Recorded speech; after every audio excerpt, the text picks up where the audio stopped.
Okay, so on January 15th, President Trump's term will expire before the Senate has a chance to consider the House's articles of impeachment, although it is still working out how to try him and possibly ban him from holding elected office again. This is raising questions about whether he can even be tried for impeachment, since he'll already have moved out of the White House, and whether he'd still enjoy the benefits according to former presidents if the Senate convicts him. Legal scholars have been arguing about whether it's constitutional to try a former president for impeachment, but Vladek, a constitutional law expert and professor at the University of Texas School of Law, says that another section of the Constitution, Article 1, Section 3, Clause 7, puts two questions before the Senate when it says, "Judgment in cases of impeachment shall not extend further than removal from office and disqualification to hold and enjoy any office of honor, trust, or profit under the United States." The Constitution contemplates that the Senate can do two different things when an officer is impeached. It can remove them from office, but it can also disqualify them from holding future office, he told CBS News. The expiration of President Trump's term renders one of those mute, but not both of them. In Vladek's view, removal from office and the lifetime bar are separate and independent of one another. He argued in a New York Times op-ed that an official can't dodge the move to disqualify him or her from holding future office simply by resigning, as Secretary of War William Belknap did in 1876, knowing he was about to be impeached by the House. The Senate, though it ultimately voted to acquit him, first passed a resolution affirming it had the authority to try him regardless of his resignation. I know they brought that situation up during the trial and proceedings of Trump's second impeachment. If the Senate ultimately convicts Mr. Trump on the article of impeachment sent by the House, it can take a second vote to bar him from holding future office.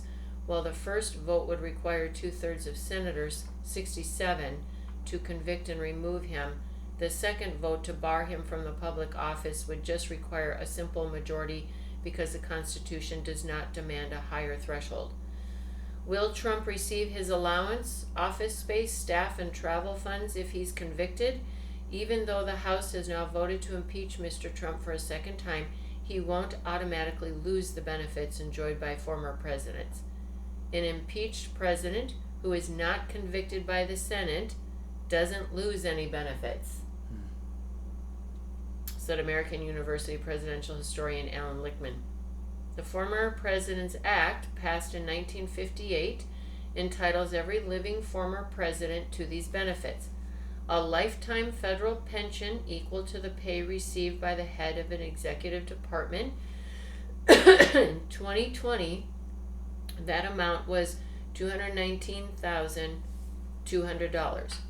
Funds to procure and furnish office space, $150,000 per year to hire staff for the first 30 months following the presidency, and $96,000 per year after that, up to $1 million per year for security and travel related expenses, plus an additional $500,000 for a former first lady.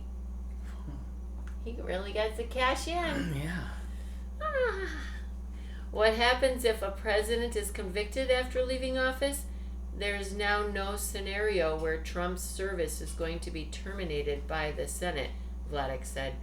Even if the Senate ultimately votes to convict, I actually think Trump will have a pretty good argument that, at least based on the text of the statute, he's still a qualifying former president, and that would settle the matter. Lichtman drew the same conclusion from a narrow reading of the statute, though he said it probably wasn't the intention of Congress when it drafted the law. I don't think they contemplated a situation like this one, where the impeachment of the House comes so late that a trial could take place after the president takes office, either because he's defeated or retired. But I certainly think the intent of the law was that if you're guilty of high crimes and misdemeanors, you don't deserve the perks, he said. That's how I see it, but whatever. So he said that the Constitution contemplates that the Senate can do two different things when an officer is impeached. It can remove them from office, but it can also disqualify them from holding future office. The expiration of President Trump's term renders one of those mute, but not both of them. No, it was earlier. Sorry. Oh, Article 1, Section 3, Clause 7 puts two questions before the Senate when it says, judgment in cases of impeachment shall not extend further than removal from office. So they can remove them from office, but they can't do any other further punishment. The punishment once they're is out of office, right? The punishment is you're out of office. Right. So But it's the not question like is- it's not like we can't try him because he's now out of office. Right. It's you just And that can't was the do big issue that they were trying to say. Mhm. It's not even going to matter. because he's out of office. But the penalties happened while he was in office. Correct. The thing that's in question here is, does he continue to get the benefits? Well, of a then past there's president? that next, and he wasn't convicted, so here you go. We'll just Yeah. keep writing off and So sending all these our checks. tax money gets to pay for him for the rest of his life. Yes. While it gets to go also pay for all the damage done to the Capitol Of course. and all the extra added security Of course. and any money and funds they had to send to the families that were traumatized by this as far as their deceased loved ones go. Yep. And how much money did this all cost us? Now, Trump came in to make America great again. And I'll say, throughout his presidency, when he shut down government to do his border wall, it's like, how much did that cost us? Right. And he shut it down longer than any president in history, if I remember right. Because, of course, he's got to do everything greater, bigger, longer, and more so than anyone else. And then there was his impeachment trial. And it's like, and how much did that cost us? And then the argument, well, I'm talking about that first one first. Yeah, okay. Then we have a second one. And then all of the riots that happened at his rallies, how much did that cost our country?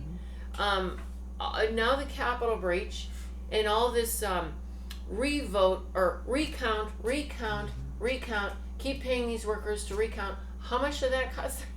And then all the lawyer fees, well, he's apparently paying for that, but then he's out there crying out to all the American citizens, all of his patriots and supporters, send me money for my campaign. Right. Send me money for my campaign. Then when he gets money for his campaign, he can use that money for whatever he wants. Right. So now he's paying his lawyers to try to instill a lie and hand him the presidency.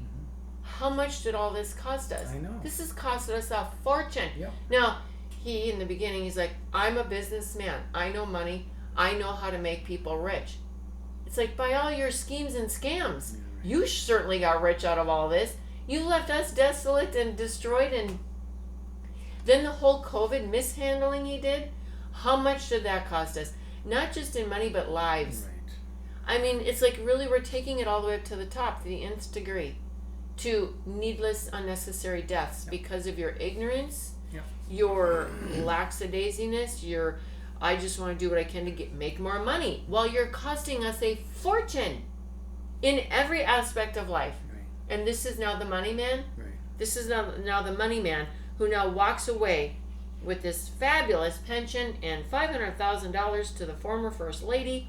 And Terry, what's our going away gift pack? I'm just Let us know what Mr. Trump gets to take home today as his parting gifts. am like, this guy costed us a fortune. Yeah, and he's going to forever. Yes. That's the sad part.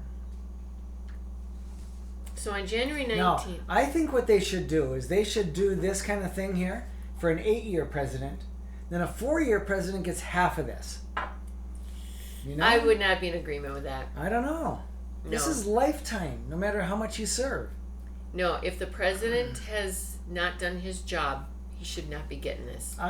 If the president did his job, whether it's 4 years or 8 years, he should get this. That's fine, sure. I'll go with that. But who's going to determine how he's done his job? Mm-hmm. And there's where all the... Because the Meanwhile, the Republicans love American it. citizens that know the truth can be like, We all know he didn't do his job. Only half of us. Well, actually, just a slight majority more, thankfully. That's who elected Biden, but still. So January 19th, outgoing Senate Majority Leader Mitch McConnell placed blame squarely on President Trump for the assault on the Capitol, saying the mob was fed lies.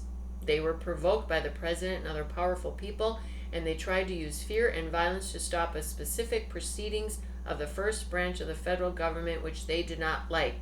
Now, remember this, because when you read Mitch McConnell later on, it's like, what happened? But I'm not going to impeach him. In fact, I'm going to support him if he runs in 2024. Because he'll help me. Well, no, he did impeach him. I'm not going to convict him. There's the two differences. Right. The impeachment happened. Right. Now comes the conviction, and no, we're going to quit. Yeah. Because I'm too wussy to stand up for anything, really. Oh. Even though I'm the head of the Republican Party. And it's all because of what they believed about the Constitution and the time frame, which it's like, it really had no bearing. This is why the Lord had me go into all this stuff. He wants me to know the truth. He wants you to know the truth. And anyone else who watches is to know the truth. Because the time frame really had no bearing. The Constitution was legitimately there supporting this. And they turned it into, we don't have time and the Constitution doesn't support this. This is where it's all like, what? That's why I said to you earlier, it's like, where is the expert of all of this stuff? Mm-hmm. Okay, call Bob in because we need to know exactly what's what. I know. Nobody seems to stand up for that job. And it's like you have all these experts that you think should know and are leaders, followers of the Constitution. I don't know. And then they're all fumbling the ball in the last play. And because it depends on who's getting paid off for what. That's what I think this all is. Well, it's not just paid off. It's the fear. It's the fear factor. And also, it's the we can't break the Constitution. So if we're about to break the Constitution to do this, we can't do that. So that's what bound them. They believed they would be breaking the Constitution. And by all means, we can't break the Constitution. Some people believe that. Some people said no. Well, when you go, I know, but then when you go into the truth of it, it's like, no, the Constitution supports it. So carry on. That's what I'm saying is where's the expert, the bottom line person? I know. We got to go to Bob because he knows everything about this and we have to stand on whatever he says it is. I know. And then what's so weird to me is then now they're like listening to scholars of the Constitution at this university, that university. Right. I'm like, where are they within your... Right. That's what I'm saying. Senate. Where's the Congress? expert that they draw in or bring in? He's the bottom line... The buck stops here guy. And it sounds like they don't have one because I haven't heard a thing. No. And even the scholars have different opinions on this. They can, but a lot of the majority of scholars were kind of coming together as one. But I was listening to them in the beginning and one said this, one said that, and it's like... The scholars, those who claimed they were scholars that I was hearing were all like legitimately saying, and then they say, but we can see where he would be over here. Right. But going back to that, they really can. So they would end up back there. Well, but I was listening to one guy on the PBS station, and he was against it. There were a lot of people against it, but they weren't scholars of the Constitution. This guy was. He was one of the Stanford whatever, or one of the colleges. That's what he was. He was a Chinese or Asian guy. I have not heard those. Yeah. That's what confused me. All that I was hearing. Well, that's what confused me, and it's like, really? We don't have one viewpoint on this?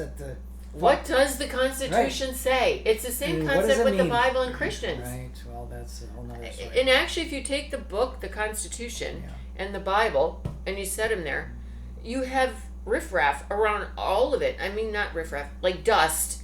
Like, how do you explain that? Like chaos, and it's blowing up the dust all around it. Dust, yeah. Mm-hmm. And all this... We think it says this. We think it says that. We think this is it. We think that says it. No, and then they're all arguing and fighting amongst each other. It's like, who actually knows? Who actually knows? We've got to have a bipartisan buck stops here guy for this kind of stuff. There has to be. The Bible and the Constitution. Because the Constitution is the Bible of America. That's our Bible. Yeah. But our Bible, our country's Bible, is not the Holy Bible. By the way, just so you know that too, because that's what's revealing itself as the Lord tells me, actually tells me this. This is all revealing itself to you now, Terry and all Americans, that America's Bible is not the Holy Bible. Correct. It's the Constitution. Correct. I'm like, you're exactly right, my Lord. Yeah. in our Father, That's Lord why God. we're in such chaos. Yep. So that is our Bible. Yep. Now we're also then saying, and what about the Holy Bible? And then they're like, well, they can't even make sense of their Constitution. They wrote themselves. Well, that's what's interesting is you've got the Bible written many different times by different organizations to make it clearer, and then now we have the same issue. Nobody believes one or the other, and nobody's believing the Constitution completely or understanding it completely. Mm-hmm. As words to live by, and then that's what we proceed by. This whole thing is just chaos. Yes, it's really in our revealing. country and our churches. Our country are falling apart completely. This is the end. This is the end. And everything is coming together to a head. Yeah, well, every time there's been that, like, you can say Hitler, World War II, everybody then would say, this is the end, this is the end. But this is our government falling apart. These are our churches completely at each other. Mm-hmm. Because some want to bring their congregation in against the rules of the land, and then they're fighting all that, and some are saying, no, stand true to what we need to do. Lead by example. They don't. So the church is falling apart from the highest ones down. The government's falling apart from the highest ones down. It's complete chaos right now. Yeah, which will make it prime pickings for the Antichrist to step in and save the day. Over. And save the day. Exactly. Take over. Exactly. Because America can't do That's it. why I'm saying now, if this is just a prelude to how it's going to be even worse coming up, that's another option. But I'm telling you, this is the way it's going to be. It's going to fall apart. Well, before all that happens, I'm doing everything I can with the Lord Jesus Christ to gather the truth, speak the truth, get the truth out, keep the truth because of all this chaos and confusion and mayhem. While it's happening and the dust is like rising up and it's like go out and gather it all, come and keep it, and now this and but then there's just so much of it. It's like I can't even keep up. Wow. And then Fact Check said Trump lies so many times a day, we can't even keep up anymore with all of his lies. I mean, they were fact checking everything and speaking the truth, and I was like, wow, kudos to fact checkers. They can't even keep up anymore. Yeah. So anyway, so remember what Mitch McConnell said, because he said the mob was fed lies, they were provoked by the president and other powerful people, and they tried to use fear and violence to stop a specific proceeding of the first branch of the federal government which they did not like. The Kentucky senator also affirmed that Biden and Harris will be sworn into office and urged a bipartisan path forward and vowed a safe and successful inauguration at the Capitol. Americans elected a closely divided Senate, a closely divided House, and a presidential candidate who said he'd represent everyone, said McConnell. Even as McConnell made it clear, he thinks that no impeachment trial should start until after Trump leaves office. He signaled in a letter to his colleagues that he has not ruled out voting to convict Trump. I have not made a final decision on how I will vote, and I intend to listen to the legal arguments when they are presented to the Senate, McConnell wrote in the message to his members. The House passed an article of impeachment charging Trump with one article for incitement of insurrection, citing a speech he gave on January 6th, just before his supporters stormed the Capitol. McConnell's attitude toward Trump since the Capitol attack marks a significant change in posture for the majority leader, who disavowed the first impeachment effort of Trump as a political exercise and a charade. That's what McConnell thought of the first impeachment. House Speaker Nancy Pelosi is expected to send the article of impeachment against Trump to the Senate, a move that could kick off formal proceedings the next day and opening arguments on the Senate floor the following week, but Mitch McConnell wouldn't receive it. Mm-hmm. Well, he wouldn't return it. He had to sign it and then return it. Oh. And he wouldn't do that. It was, I don't know if he couldn't read or what the deal was. No, he's like, I'll get back to it when we come back from recess. Right. We're on vacation right now. Yeah. Country's in crisis and we're going on vacation. We're on our scheduled recess. Regardless. We're keeping that holy. Yeah. A group of House Democrats overseeing the impeachment case against former President Donald Trump laid out their argument, this is February 2nd, on the constitutionality of impeaching Trump for allegedly inciting the deadly Capitol riot during the counting of electoral college votes on January 6. Since the dawn of the Republic, no enemy, foreign or domestic, had ever obstructed Congress's counting of the votes. It's never happened before. Right. House impeachment managers... Nor did any other standing president invoke violence against our own country and create this massive chaos. Oh, he didn't invoke the violence. All these paid actors did and Antifa did. Right. He didn't. But because of this, we don't know what rules to put in place here, because none of the forefathers thought this would ever happen. You know, what president would try to hurt its own country? Right? And let's write a bunch of rules for that. Well, this president believes he's saving our country. No, he's saving the stock market. He's saving the country from a lie that Biden won the electoral college vote, even though it was true, and that the election was stolen from him. I don't even want to go there. I can't stand this. Gosh, I've heard so much of this lying crap. The House managers, Representatives Jamie Raskin, Diana DeJet, David Cicilline, Jacqueline Castro, Eric Swalwell, remember that name, Eric Swalwell, Ted Lieu, Stacey Plaskett, Madeline Dean, and Joe Neguse, sorry if I pronounce these names wrong, said in a statement that the Senate must convict President Trump, who has already been impeached by the House of Representatives, and disqualify him from ever holding federal office again. We must protect the Republic from any future dangerous attacks he could level against our constitutional order.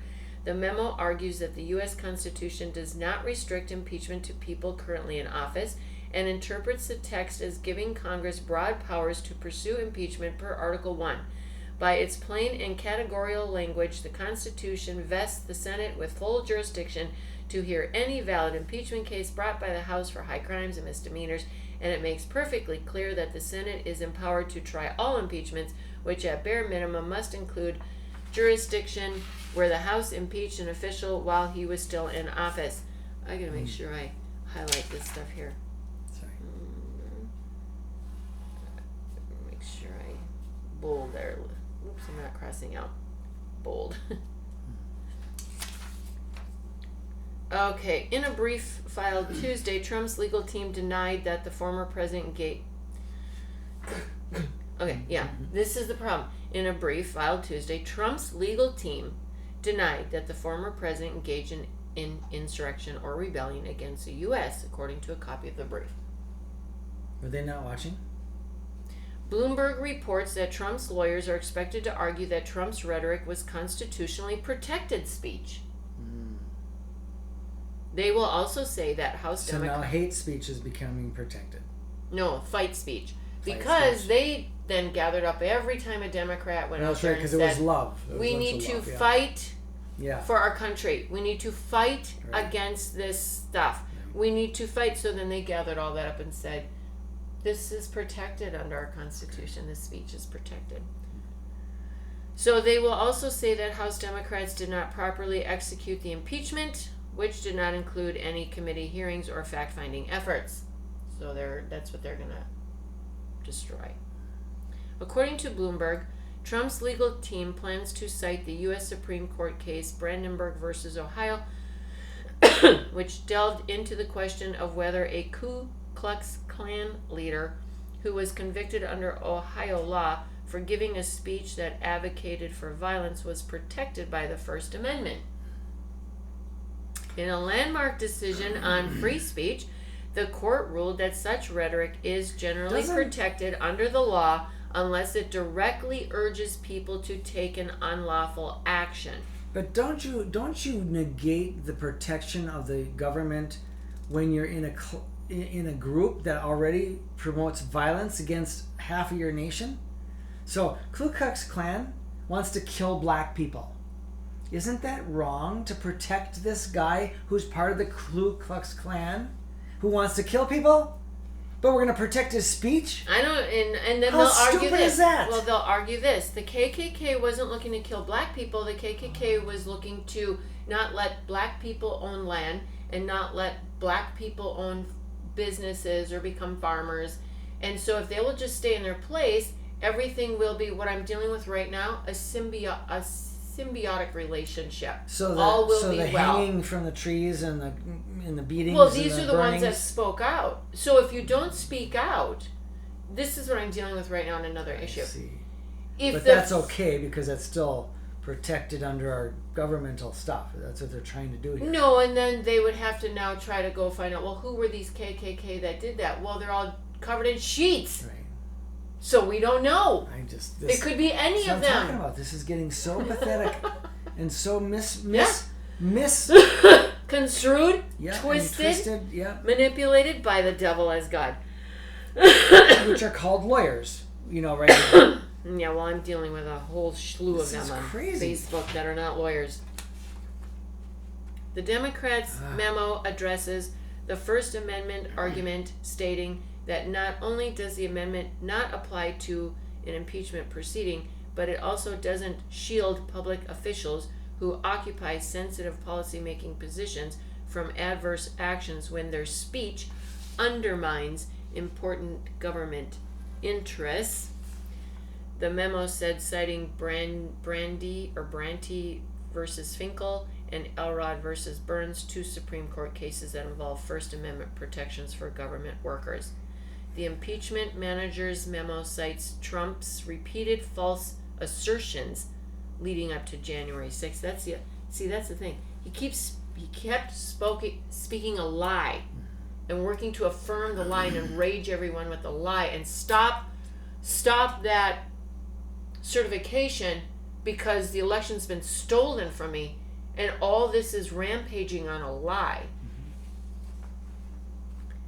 So the impeachment manager's memo cites Trump's repeated false assertions leading up to January 6th that the election was beset by widespread voter fraud. He constantly undermined the electoral processes. Democrats argue in the battleground states that he lost to Joe Biden. So this is what the Democrats are coming back with, which is like, yay, this is good. So Trump's brief stated that the former president exercised his First Amendment rights after the election on November 3rd to express his belief that the election results were suspect.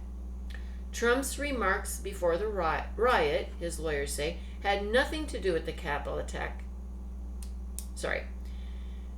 Trump's remarks before the riot, his lawyers say, had nothing to do with the attack at the Capitol and was clearly about the need to fight for election security in general. Oh my gosh, I gotta chime in right here. Which is a lie because he commanded them to march to the Capitol and stop the steal. Right. How can that not be construed as violence? Yeah, so right now they're trying to make it where his speech was clearly about the need to fight for election security in general, as evidenced by the recording of his speech, the brief said.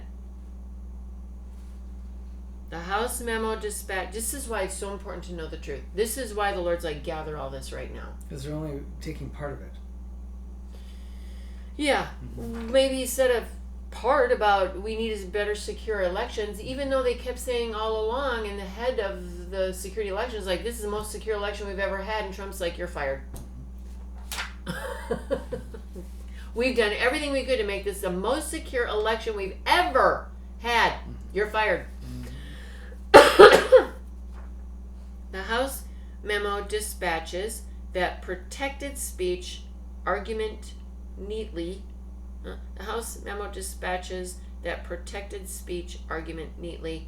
Harvard law professor and constitutional scholar Lawrence Tribe, whose work is cited in the memo, told Yahoo News via email, explaining why the protections for speech by private citizens have no place in the context of impeaching a former president, and why the standards of Brandenburg versus Ohio, even if applicable, would be easily met by the way Trump actively aimed an angry mob at the Capitol, incited their attack on lawmakers and police, and then sat by and watched the havoc the mob wrought without lifting a finger to stop the devastation, something a private citizen would have been powerless to do, but that a sitting president could easily have done and didn't. Right. There has been debate among lawmakers over whether impeaching Trump after he's left office is allowed under the Constitution. In Trump's brief, his lawyers argue that Trump can't be removed from a public office that he no longer holds. That's not true. It was during he was convicted or whatever. It was brought to him. So like, okay, you are going to court because you had a domestic abuse against your wife. Well, I don't live there anymore. So you can't do anything against me. Yeah. I moved out. I'm in an apartment. It was the crime that happened while you were there. See, this is the point. Or in the house he lived with his wife. He beat up his wife and like ransacked the house, destroyed the house, and then moved out and said, "I don't live there anymore. You can't." And I divorced her, and she's not my wife. Right? Yeah. That's what this is. That's how stupid this is. But the smartest lawyers in the country are fighting on these stupid things, and because people in the general public are stupid enough to just follow the buzzwords and what's going on. Well, and speaking of buzzwords, to me it sounds almost like they're getting now two things confused: impeachment and conviction. Right. So they've already impeached him. Right. And they all unanimously voted, yes, we need to impeach him. Mm-hmm. When they vote to impeach, boom, he's impeached. Mm-hmm. So that can't go away. Right. And that happened That's while he was in office. That's why he's the only president who's been impeached twice. Yeah, so that happened while he was in office. Yeah. So I don't know if the lawyers are mixing this up or whoever reported they're trying to create more chaos. Mixed up. No, they're trying to create more chaos. Because that's what now they're like, doing. You can't impeach Trump after he's left office. It's like he was impeached while he was in office. Now we're going to try him after he's left office to convict him. This is a joke. They're doing it specifically to muddy the waters. Confuse. Yep. This is why the Lord again is like, gather the truth. Yep. Gather the truth, read the truth, know the truth. It's just so, and it's like, oh, I could never do this. I have no patience. I can't stand it. You'd be like, oh! I know. I can't stand. Fire. Yeah. I'd be reading this. So what's the truth, Todd? It's in the trash, all burned up and ash. Here's my report. Ashes. Yep, ashes. Oh my gosh. This is ridiculous. All right, where am I? Right down here. In cases of impeachment, the Constitution limits the Senate's authority to removal from office, the brief states, but the Democrats' memo argues that whether Trump is currently in office doesn't matter. Ooh, good job, Democrats. Because it was there, he started. So again, I'm not a Democrat. I don't support Democrats. No. I don't vote Democrats. And through this whole Trump fiasco in this last, year and a half, I'm like, ooh, good job, Democrats. Fist bump. Yeah. But I'm still not voting for you. Right. But it's like, way to go. You're really doing good here. I mean, they have no moral values, but they have at least the truth they're trying to get figured out. Yes. So somebody's trying to figure out the truth. I know, right? So the Constitution governs the first day of the president's term, the last day, and every moment in between, the memo said from the Democrats. Presidents do not get a free pass to commit high crimes and misdemeanors near the end of their term. The memo points to Article 1, Section 3, Clause 7, which states that judgment in cases of impeachment shall not extend further than to removal from office. Again, you can't go beyond that. Just remove them and then there's no further punishment. And that you can keep tacking on, right? Yeah. It's just based on what he did. You move him from office and it's done. Yeah. And so whatever happened in that time period, that's what you're working with. Yeah. That's simple. And disqualification to hold and enjoy any office of honor. So they can disqualify him. Yeah. Okay. As they should. So we read that before. Right. A lot of these are repeats, but have a little extra in it that I'm like, oh, keep that. And I'm not going to try to edit all this stuff out. Some of it I did, and a lot of it I can't. It'll cost me another month of this, and I can't do it. The clause does not say that both sanctions are required. The Democrats' memo said, quoting Michael McConnell, a constitutional law scholar and former President George W. Bush appointed federal judge, Oh, Michael McConnell's the constitutional law scholar. Really? I haven't heard his wait. Michael McConnell. This isn't Mitch McConnell. No. Oh, okay. Quoting Michael McConnell. Ooh, I'm glad we can't get that mixed up. A constitutional law scholar and former President George W. Bush appointed federal judge. Okay. It says that the judgment may not go beyond imposition of both sanctions. Therefore, the clause does not require removal. It just precludes the Senate from imposing penalties like fines, imprisonment, or death. So they can remove him, but they can't fine him, imprison him, or send him to his death. In other words, the text doesn't rule out impeaching Trump, the memo argued. It just limits the judgments that can be imposed on him. In fact, the memo said, it is impossible for the Senate to impose disqualification on a current official. It can disqualify only a former official. In fact, the memo said, it is impossible for the Senate to impose disqualification on a current official. It can disqualify only a former official. Disqualify him from the benefits and from the things like that? Is that or from bar running again? Yeah. If the accused is currently in office and is convicted by the Senate, they are removed upon conviction. Okay. By the time senators separately vote on disqualification, they are considering what penalty to inflict on someone who is at that point a former officer. The article of impeachment charged that Trump gravely endangered the security of the United States and its institutions of government by promoting false election fraud claims, seeking to illegally manufacture a different election outcome, and inviting his supporters to attend the January 6th rally in Washington that turned violent. I'm going to underline. Oops.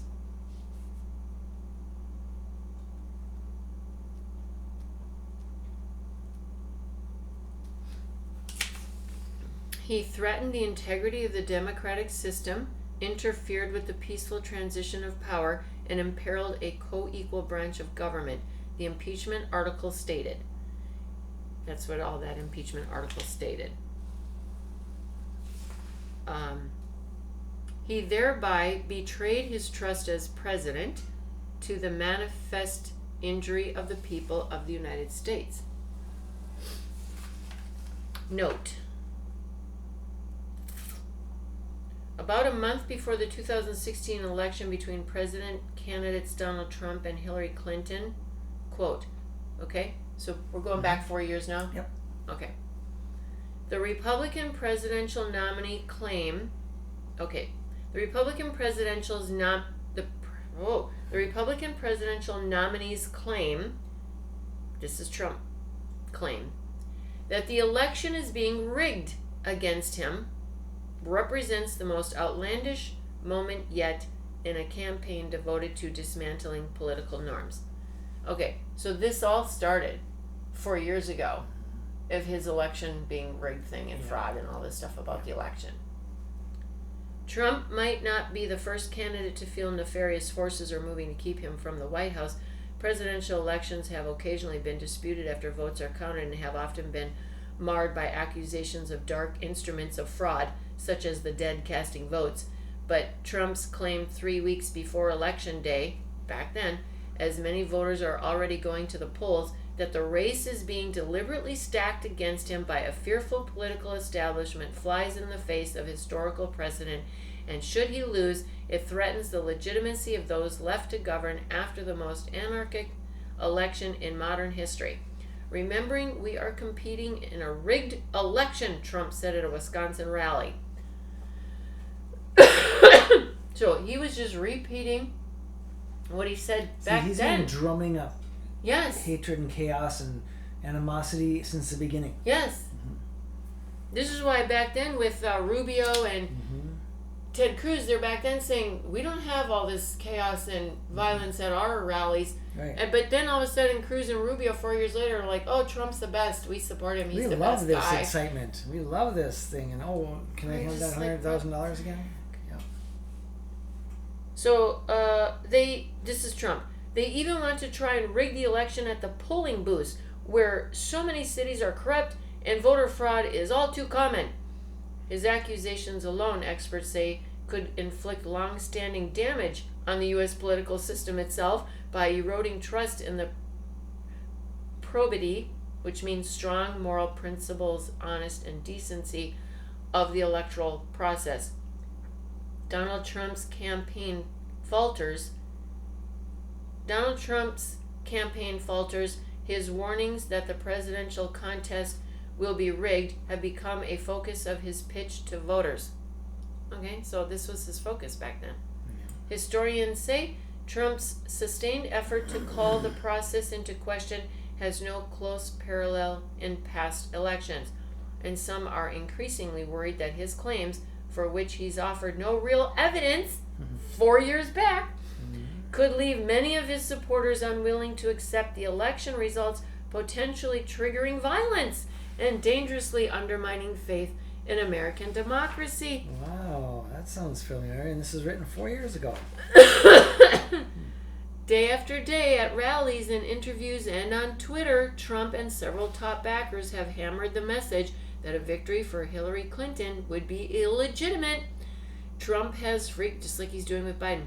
Trump has frequently suggested that widespread voter fraud will swing the election, and he has urged his supporters to closely monitor the voting process. In a tweet, he declared that there's large-scale voter fraud happening on and before Election Day. In fact, numerous studies have shown that in-person voter fraud is vanishingly rare. He repeated all this throughout 4 years later. Yeah.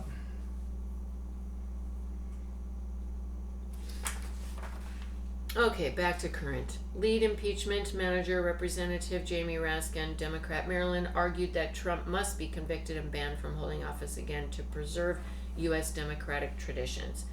We've shown you how President Trump created a powder keg, lit a match, and then continued his incitement even as he failed to defend us from the ensuing violence, Raskin said. This case is about whether a country demands a peaceful, nonviolent transfer of power. Raskin said that Trump knew there would be violence at the Capitol after he concluded a pre-riot speech, and that he didn't join the march because he didn't want to be too close to the action when all hell was about to break loose. We're defending the U.S. Senate and the U.S. House against a president who acted no better than a marauder and a member of that mob by inciting those people to come here, and in many ways he was worse. He named the date, he named the time, and he brought them there. And now he must pay the price, Raskin closed. 6 GOP senators voted that the trial was constitutional. 6 GOP voted it was constitutional. Representative Joe Neguse, if I say that right, Democrat, Colorado, another impeachment manager, outlined Democrats' legal justification for trying a former president, saying the Senate had both a legal and an ethical obligation to hear the case. If Congress were just to stand completely aside in the face of such an extraordinary crime against the Republic, it would invite future presidents to use their power without any fear of accountability, Neguse said. Presidents can't inflame insurrection in their final weeks and then walk away like nothing happened. Trump's defense began with a meandering,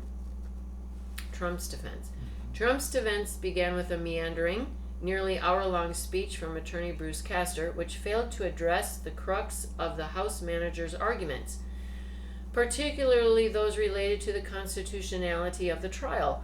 Castor noted that he had not directly rebutted the House manager's arguments, telling senators that the legal team does have responses they would soon hear. He suggested that Trump's legal team was caught off guard by the strength of the House manager's presentation, saying they had believed the day's proceedings would focus solely on jurisdictional questions. I'll be quite frank with you, we changed what we were going to do on the count that we thought the House manager's presentation was well done, he said before handing over to Dave Schoen, another member of the Trump legal team. So the Trump legal team was surprised and caught off guard. Yep. And they had to change their tactic. They thought it was a slam dunk. we're the best. It'd be easy for us. Yeah, and that the Democrats are not going to do their job well, and they did, and they're like, wow. Mm-hmm. Is it constitutional for Trump to be tried in the Senate after leaving office? Senate Democrat Richard Blumenthal said, "There's nothing in the Constitution that prevents any federal officer from being tried after they're out of office." The Senate voted that the second impeachment trial of former President Trump is constitutional. The 56-44 vote, however, showed why there's little path for the House managers to obtain the 2/3 majority needed for conviction, as all but 6 Republican senators voted for a second time that the trial was unconstitutional because Trump is no longer president. Even while it happened while he was in the office. But now they feel they can't do anything about it because now he's out. That's so even though they can. stupid. They keep saying you can, and they're like, we can't. It's so stupid. He's out. We can't. They're just, again, they're hoping to repeat these things enough to where people believe them. And the biggest thing that I saw earlier was, oh, now we don't have to say, yeah, we should convict him.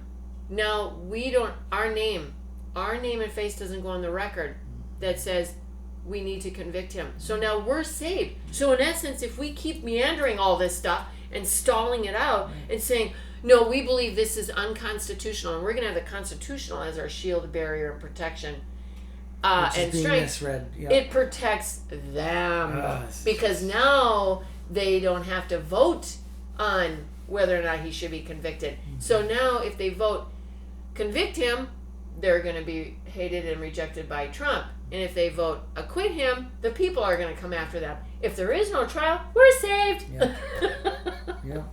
So now I'm starting to see, oh, Yeah. I think this is what's really going on here. And we're going to use it's not constitutional.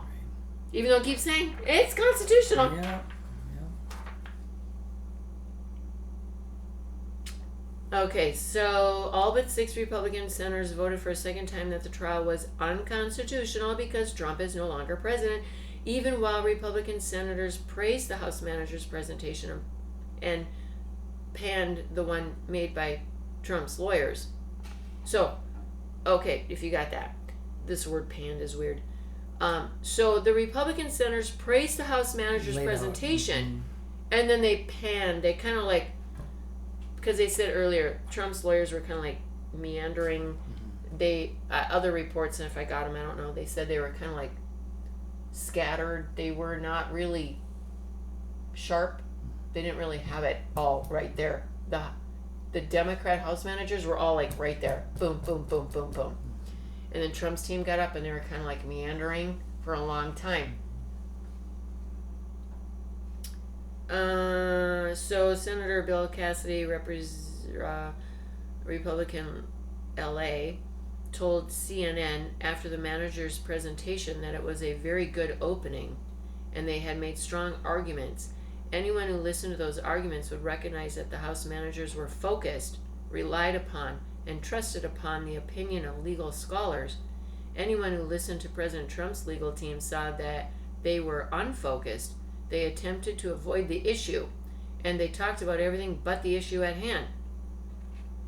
Okay, so that's a Republican senator, but yet they still acquitted him. Of course. You can come with a messed up rebuttal, and they'll still be like, "Oh, we're gonna acquit him. Whew, we're saved. Yeah, we're out of here."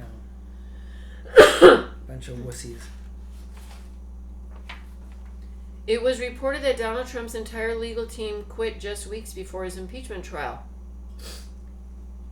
Did you know that part? Yeah. Okay. All 5 of the impeachment trials who were expected to represent former President Donald Trump have called it quits. The team, led by SC lawyer Butch Bowers, resigned in part because of disagreements over how to mount Trump's defense, the sources said. The lawyers had planned to... In truth or lie? Which one? Well, I'll tell you what it was. The lawyers had planned to argue the constitutionality of holding a trial given Trump is now a former president. The disagreements over strategy varied, but Trump wanted his team to argue there was election fraud. Might as well bring that in. That's been a saving grace for him for 4 years. So yeah, bring that back in. And it's like, that's not what this trial is about. This trial isn't even about that. It doesn't matter. Let's confuse it some more. Let's throw some monkey wrenches into the whole thing. Well, nobody's paying attention. While the lawyers and some top advisors to the former president wanted the focus to remain on the constitutionality of a trial with the president no longer in office. A source close to the former president described the change as a mutual decision between the parties. Many attorneys who worked with or represented Trump during the last impeachment trial are declining to defend him in the Senate. So the ones who defended him in the first impeachment are declining this one. Wonder why. Trump's former top lawyer Jay Sekulow, who represented him at the first impeachment trial, will not be taking part in this trial. He stood up for Trump? In the first impeachment trial. Jay Sekulow is represented him. A Christian group. And all the Christians believed he was being attacked. That's right. All the Christians believed poor Trump was being attacked. That is wrong. And this poor President Trump is being attacked by everyone. And we need to protect him and save him and defend him. Jay Sekulow did not use wisdom coming from God on that part right there. Jay Sekulow, just like all the Christians, believed Trump was chosen by God to be in office. They didn't use God's wisdom in thinking that either. No, well, but they firmly believe and commit, and still do. Many, a lot of them do. If not all, everyone they will back Trump to the nth degree, and they believe he is the chosen one from God. Well, and again, because he stands up for abortion and killing babies, and so that's abortion, and so that's the only difference. That one part. Mm-hmm. But then when you dig a little deeper, he only does it to the last trimester or something like that. No, he's still allowing abortions in the first trimester. Yeah. He just banned late-term abortion. For whatever reason, Christians think he banned abortion, but he didn't. I know. He aborted late-term. Yay, I'm all kudos for that. Yep. But the underlying mission was for him to get their votes. Yep.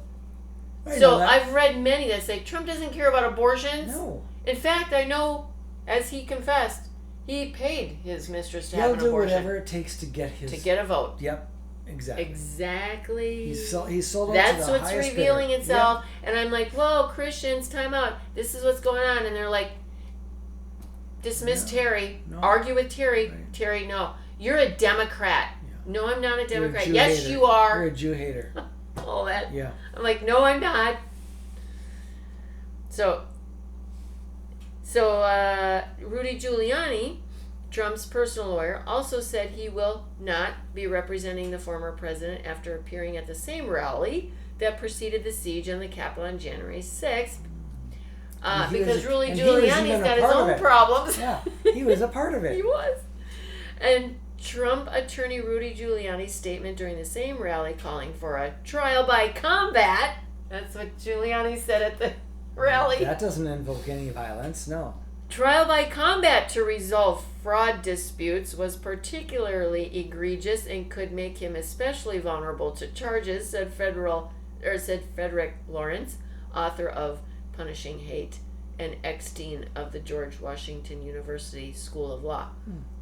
Rudy Giuliani sought Thursday, January 7th, to whitewash his role in inciting the pro-Trump mob that stormed the Capitol. The Trump lawyer covered his backside with a pro forma "violence is condemned" statement after it. But Giuliani defended the rioters as driven by a righteous cause while omitting how his own outrageous conspiracy theories on President Trump's election loss to Joe Biden helped spur them to violence.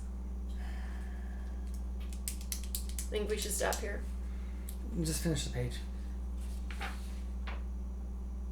Okay. House impeachment managers presenting the case against Trump for his role in inciting the deadly insurrection at the U.S. Capitol on 6 January charted an argument that spans the former president's months-long effort to undermine election results as stolen from his supporters months before ballots were cast. Yeah, months before ballots were cast. He's already saying it was stolen. Mm-hmm. Impeachment managers chronicled the president's big lie of election fraud